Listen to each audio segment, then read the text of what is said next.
এ দুনিয়ার মুসলমান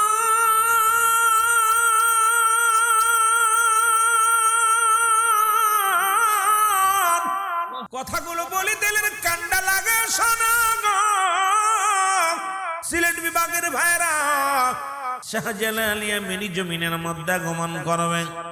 মুসলমান ইয়ামেন শহর থেকে মুসলমান ভারতবর্ষ হইয়া মদিনা হইয়া আসলেন কোথায়? আসলেন বাংলার জমিনে। কিসের দাওয়াতের জন্য? ইসলামের দাওয়াতের জন্য। শাহজালাল ইয়ামেনি এই জগতের মধ্যে যখন আসলেন মুসলমান, গোরগোবিন্দ ঘোষণা করে দিলেন এই সিলেটের জমিনে কোন দাড়িওয়ালা ঢুকতে পারবে না, কোন টুপিওয়ালা ঢুকতে পারবে না, কোন দাড়িওয়ালা টুপিওয়ালা পাঞ্জাবিওয়ালা এই জমিনের মধ্যে ঢুকতে পারবে না। এমনকি সিলেটের জমিনে যদি কোনো দাড়িওয়ালা প্রবেশ করে, যে সাহায্য করবে তাকে কতল করা হবে।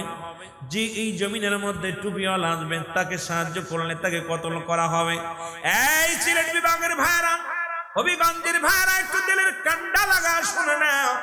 আজকে দাড়ি মুখে টুপি মাথায় পাগড়ি মাথায় চলো, শাহজালালের সঙ্গে তোমরা বেয়াদবি করো, শাহপরানের সঙ্গে বেয়াদবি করো, আল্লাহর ওলিদের সঙ্গে বেয়াদবি করো।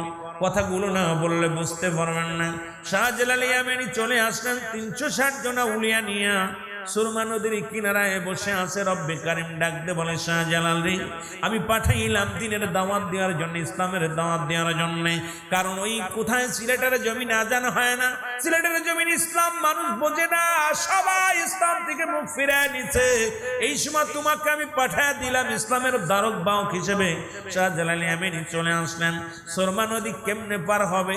নৌপথ বন্ধ, বিমান পথ বন্ধ, সমস্ত নদী ঘাট সব বন্ধ হয়ে গেল, রাস্তাঘাট বন্ধ হয়ে গেল। এমনকি নদীর নৌকাগুলো তার মালিকে যার যার ঘরে নিয়ে যার যার বাড়ির কিনারায় নিয়ে রেখে দিলেন। শাহজালাল ইয়ামেনি যখন আগমন করলেন সুরমা নদীর কিনারায়, দাঁড়ায়া দাঁড়ায়া চোখের পানি ছেড়ে কান্দে, রব্বে কারিম, আপনি আমাকে দাওয়াতের জন্য পাঠাইলেন সিলেটের জমিনে, এখন আমি পার হব কেমনে করে? রব্বে কারিম ইলহামের মাধ্যমে জানা দাও, শাহজালাল চিন্তা করো না, আমি পাঠাইলাম তোমাকে ইসলামের দাওয়াত দেওয়ার জন্য সিলেটের জমিনে। সুতরাং ভয়ের কোনো কারণ নাই, চিন্তার কোনো কারণ নাই। তুমি 2 রাকাত নামাজ পড়ো। 2 রাকাত নামাজ আদায় করলেন এবং শাহজালাল গাড়ির সেই সুরমা নদীর উপরে নিজের রুমালখানা ফেলে দিলেন, জায়নামাজ ফেলে দিলেন। একজন নয়, 2 জন নয়, 360 জন উলিয়া সুরমা নদী পার হয়ে গেছে। ধরে ধরে চিল্লায় বলেন মারহাবা। শুধু কি তাই নাই রে মুসলমান, গভীর মনোযোগ। আমি আপনাদের কয়েকটা কথা বলে গেলে বুঝতে পারবেন। আজকে যারা দাড়িওয়ালা টুপিওয়ালাদের বিরোধিতা করেন, যারা দাড়িওয়ালা টুপিওয়ালা যারা ওলি আল্লাহদের বিরোধিতা করেন, তাদেরকে যা বোঝানোর জন্য কথাটা বলে যায়।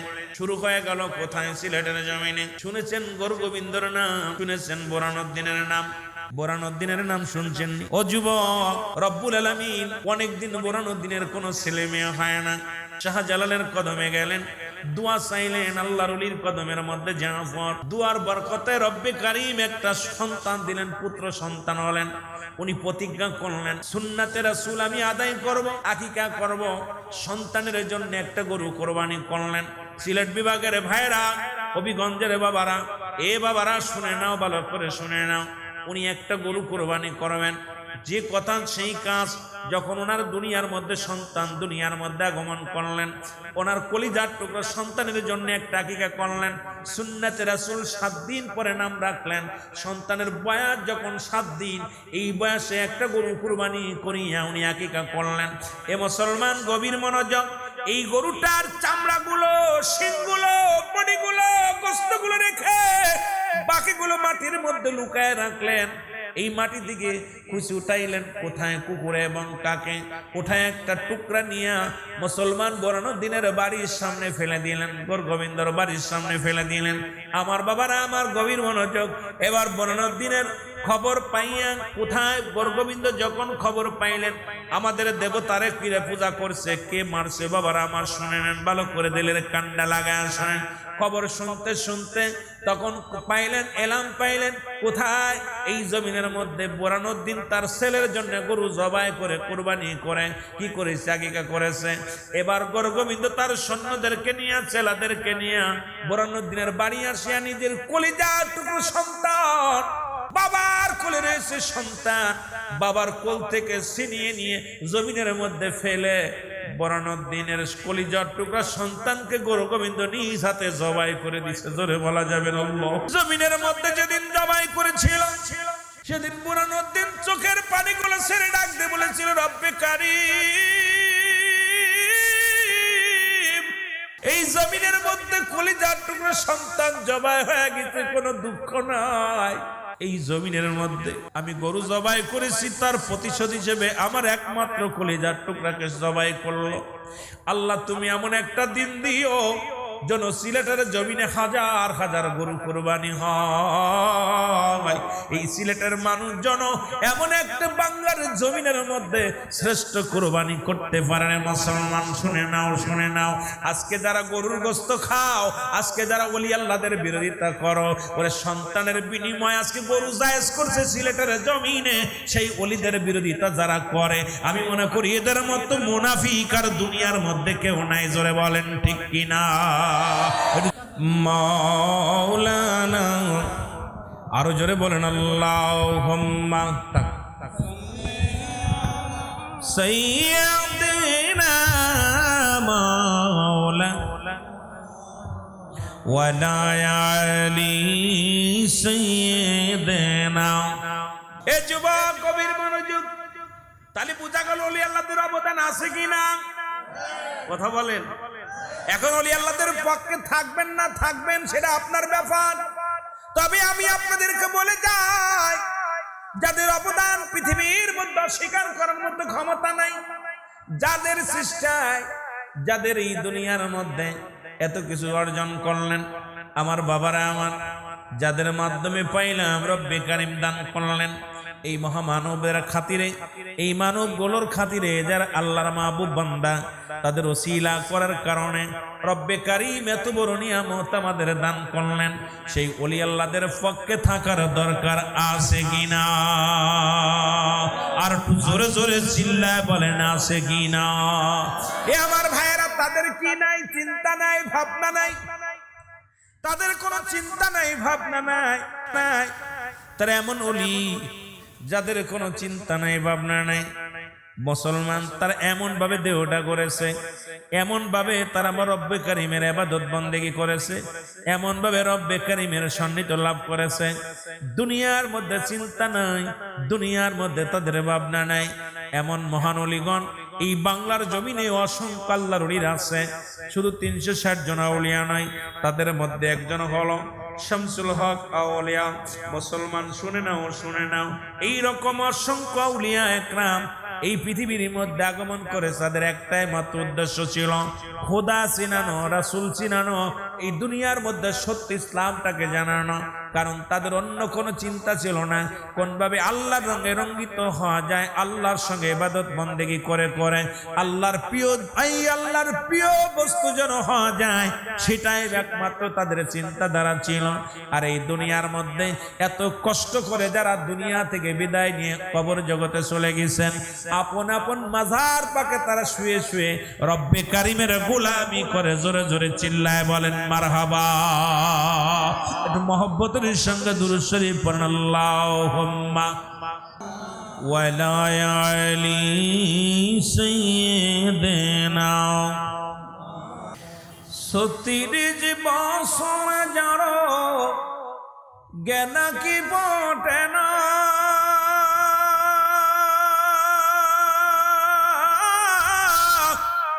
6 মাসের কালে আবার পাই যে 16 আনারে দয়াল, পাই যে 16 আনা। ও দয়াল জারি সং তারে দিয়া মিলাই প্রেমেরি মেলা, কেউ বুঝিতে পারে না রে ওলি আল্লাহর খেলা। বলেন কেউ বুঝিতে, জোরে জোরে ভাই, জোরে জোরে আওয়াজ নাই, তোরে কেউ বুঝিতে পারে না রে ওলি আল্লাহ। আবার আমাবস্যার রাতে দয়াল দেখায় চাঁদের আলো,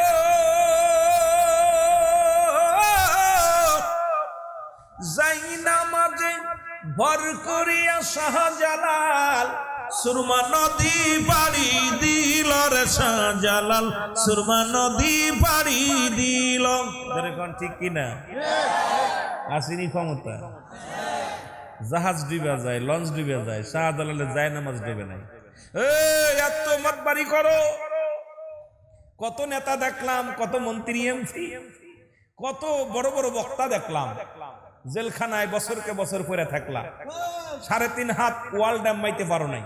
আর শাহজালাল ইয়ামিনী যাই নামাজে বর কইরা 360 জন সাহাবী নিয়া 360 জন সাথী সঙ্গী নিয়া সুরমা নদী পার হয়েছে। ক্ষমতা দিছে কে? আরো জোরে বলেন কে? আল্লাহ বলে কোরআনুল কারীমের মধ্যে সূরা ইউনূসের মধ্যে 11 নম্বর পারা 62 নম্বর আয়াত, আল্লাহ এখানে বলে আলা সাবধান ইন্না নিচালা ইন্না উদাল্লাহি, আল্লাহর তরফ থেকে যারা ওলি হয় লা নাইখাফুন শব্দের অর্থ ভয়, ওরা যদি অবস্থান করে হুমদের উপরে জানুন তাদের কোনো চিন্তা ভাবনা কিছু নাই। এই একটু রেস্টে গিয়েছিলাম এই পাশে। আমি গত সপ্তাহে একটা মাহফিলে গিয়েছিলাম আপনার সিলেট অঞ্চলে। যাওয়ার সময় মনে মনে বলতেছিলাম যে এই পাহাড়টা দেখতে পারলে ভালো হতো। রব্বুল আলামিন কবুল করছে। ওই পাহাড়ের উপরে গিয়েছিলাম একটু পরে, আগে যে ওখানে রেস্ট নিয়ে আসলাম, একটু ঘুরে ঘুরে বেড়ায় আসলাম। তো হিসাব করে মিলাইলাম, আমার আল্লাহ বলে আলা সাবধান। আলা শব্দের অর্থ কি? সাবধান, হুঁশিয়ার করে দিছে। একটা আসে না যখন কোথাও কেউ লেগলে হুঁশিয়ার করে, সাবধান করে দেয়। আল্লাহ বলতেছে আলা সাবধান, ইন্না নিশ্চয়, নিশ্চয় আলা ইন্না উদাল্লাহি, আল্লাহর তরফ থেকে যারা মাহবুব বান্দা হয়, আল্লাহর প্রিয় মাহবুব বান্দা হয়ে যায় যারা, আল্লাহ প্রেমিক হয়ে যায় যারা, লা নাই খাউফুন শব্দের অর্থ ভয়। জোরে বলেন না মারহাবা। আমি আপনি এত চিন্তা করে লাভ কি? আমার ভাইরা, আমার বন্ধুরা, আমার রব্বুল আলামিন যে তোর শরীফ কিছু কথা বলে আমি অন্যদিকে আলোচনায় যাব। রব্বুল আলামিন মহাপবিত্র শরীফে আসার মতো বসার মতো সুযোগ দান করল। যেখানে মহান ওলি এখানে শুয়ে আছেন, যাদের কোনো চিন্তা নাই, ভাবনা নাই। ঘোষণা কার? আরো জোরে বলেন কার? এখন বর্তমান সেই ওলিদের সঙ্গে দুশ্মনী শুরু করেছে তামাম পৃথিবীর মানুষ।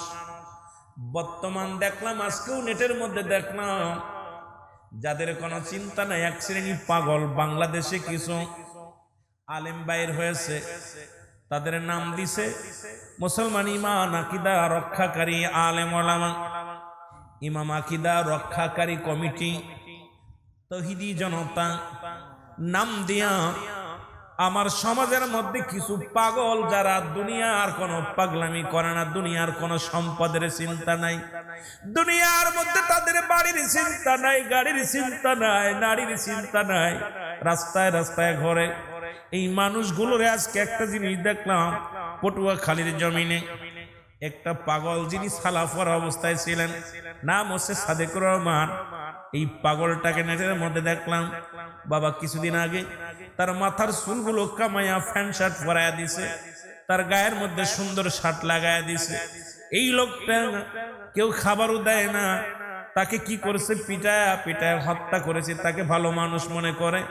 উনি রাতের অন্ধকারে ওইখানে যায়, যখন ব্যাটারি চার্জ দেয় অটো গাড়ির মধ্যে, এখানে যে বসে আছে অটোর চার্জ দেওয়ার যারা অটো গাড়ির মালিক, এরা চোর মনে করে, সন্দেহ মনে করে। এই পাগলটাকে পিটায়া আসির বিদায় করে দিছে। জোরে বলো আল্লাহ। হে দুনিয়ার মুসলমান, গভীর মনোযোগ। তুমি ঈমান আকীদা রক্ষাকারী, মানুষের জান রক্ষাকারী হও নাই, তোমরা মানুষের জান নিয়ে খেলা করো। কিন্তু পাগলগণ, আল্লাহর ওলিগণ, তারা দুনিয়ার মুখাপেক্ষী নয়। আল্লাহর মাহবুব বান্দাগণ দুনিয়ার কোনো মুখাপেক্ষী নয়, দুনিয়ার জন্য তারা আসেন নাই। এই দুনিয়ার মধ্যে আছে আনাল হক মনসুর হাল্লাসের মতো, এই দুনিয়ার মধ্যে তার জীবন জৈবন, তার অঙ্গ প্রত্যঙ্গ সবই রব্বি কারীমের দান করে দিয়েছেন। এই দুনিয়ায় তার বলতে কিছু নাই, সব কিছু রব্বি কারীমের বিলিয়ে দিয়েছে। জোরে বলেন ঠিক কিনা? আর একটু জোরে জোরে চিল্লায়া বলা যাবে না ঠিক কিনা? আমার বাবারা, আমার বন্ধু,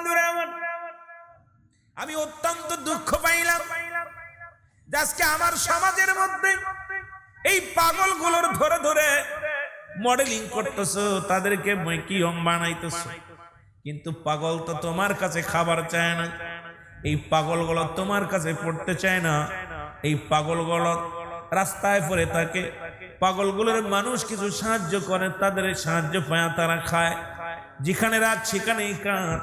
কিন্তু মডেলিং করতে যাইয়া, তাদেরকে ডিজিটাল বানাইতে যাইয়া, তাদের জীবন নিয়ে তোমরা খেলা শুরু করেছ। শুধু তাই নয়, তোমাদের কাছে একজন পাগল নিরাপদে নাই। আমি কথাগুলো বলবো, খেয়াল করবেন মুসলমান।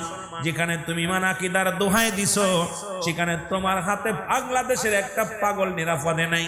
তোমার কাছে আল্লাহর ঘর মসজিদ নিরাপদে নাই, তোমার কাছে আল্লাহর ওলিদের মাজার নিরাপদে নাই। কারণ যারা ইসলাম আনছে বাংলার জমিনে, এই বাংলার জমিনে যারা সত্য ইসলামের দাওয়াত নিয়ে আসছে, যারা সত্য ইসলামের স্লোগান দিয়েছে, সেই জমিনের মধ্যে আল্লাহর ওলিদের মাজারগুলো, আল্লাহর ওলি যারা শুয়ে আছে, এই মাজারে তো বয়া তোমার কাছে খানা চায় না, তোমার কাছে কোনো কিছু চায় না। কারণ তারা দুনিয়ায় জীবিত অবস্থায় দুনিয়ায় আল্লাহমুখী করেছে মানুষগুলোকে, এখন ইন্তেকালের পরও মানুষগুলোকে হেদায়েতের দিকে ডাকছে। সেই মাজারগুলো ভেঙে গুড়িয়ে দিতেছ, এটা ঈমান আকীদার কোনো কাজের মধ্যে আসতে পারে না। জোরে বলেন ঠিক কিনা? সবচেয়ে বেশি খারাপ ওলি আল্লাহদের মাজার, ওলি পাগল, পাগল পর্যন্ত নিরাপদ নেই আমাদের দেশের। পাগল যেটা শান্তি থাকবে এটাও নাই। আশ্চর্য হয়ে গেলাম, ওলি আল্লাহ ঘুমায়ও। সবচেয়ে বেশি খারাপ লাগছে, মানুষ মৃত্যুর পরে বিচারের দায়ভার রব্বে কারিমের হাতে। আমার দেশের ঈমান আকীদার কিছু ভাইয়েরা বাইর হয়েছে, মরার পরে দায়িত্ব নিছে বিচারের, ঠিক কিনা? মরা পরে এরা ফেরেশতা জিগাইব কি অবস্থা। আগে আইব নুমান ফেরেশতা, এরপর আপনার কেরামন মুনকার নেকির ফেরেশতা আইব কবরে, সল জব হইব, রব্বে কারিম বিচার করব হাসরের ময়দানে। তা আমার অল পৃথিবীর ইতিহাসে কোথাও দেখি নাই যে মানুষ মারা গেলে কবর থেকে উত্তোলন করে তারে আবার পুরানো হয়। এটাও আমরা দেখলাম দুনয়ন ভরে, যেটা রাসূলের জামানায় হয় নাই, বর্তমান বাংলার জমানে হয়েছে।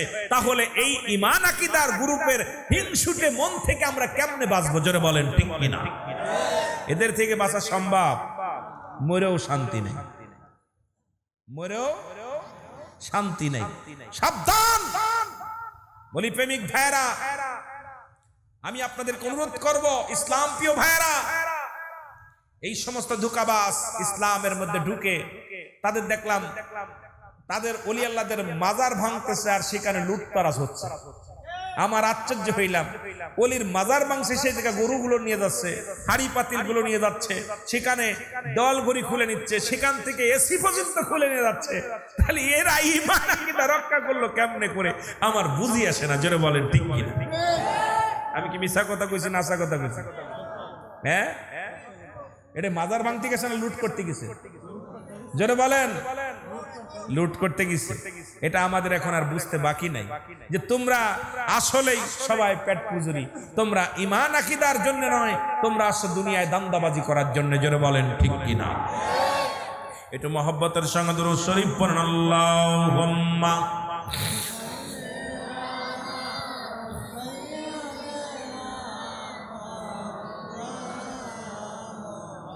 ওয়ালায়ালি সাইয়্যিদিনা, সাউন্ড বাড়ে রেখে,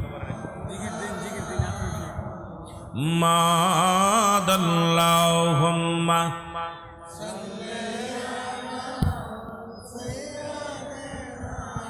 মাওলানা মুহাম্মাদ আলা